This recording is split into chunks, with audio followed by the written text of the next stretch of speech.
يعني عنوان محاضرة قبل أن نعض أنا طلعت ليش؟ لأن كلام الدكتور محمد حقيقة شدني.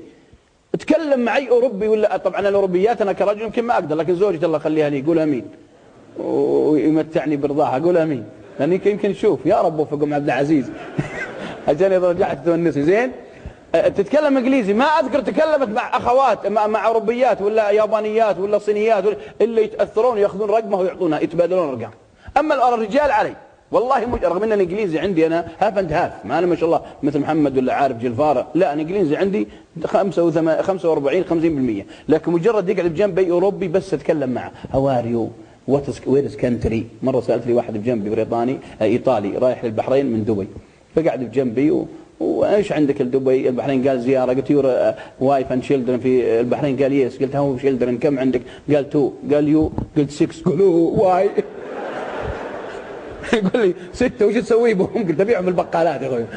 قلت انت مستغرب؟ قال لي 6 عندك وانت توك صغير شاب؟ قلت ابشرك بشاره ثانيه. قال وش؟ قلت ابوي عنده 15.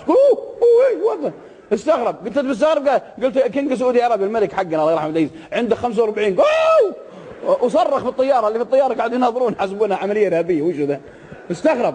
قلت لا هذا الاسلام تكاثروا سواليف شويه يوم طبيت المطار حق البحرين راح يركض ينادي زوجته وعيال 2 كمان يقولون سلموا على هذا الرجل هي از بالانجليزي رجل مضحك هي از فاني مان. لان واحد الله يهديه جاء سواق الشيخ في ابو ظبي ياخذني العام اروح افطر عندهم هناك، والقي كلمه في السواق الهندي قعدت انكت عليه في الطريق واسولف معه حق التشريفات. فيوم وصلنا عند قصر الشيخ قبل لا ينزلني قال صديقنا ابغى يقول كلمه. قلت تفضل. قال والله انت مسخره. والله ما تستحي. اي والله استغربت. افرض عيف يقصد الشيخ زايد قال لا يا شيخ سليمان ترى يقصد انك يعني رجال تضحك. كنت مسخره هذه في الكويت. فانا استغرب اقول رغم اننا يا اخوان والله الله يجعلنا نضحك بالجنه قول امين.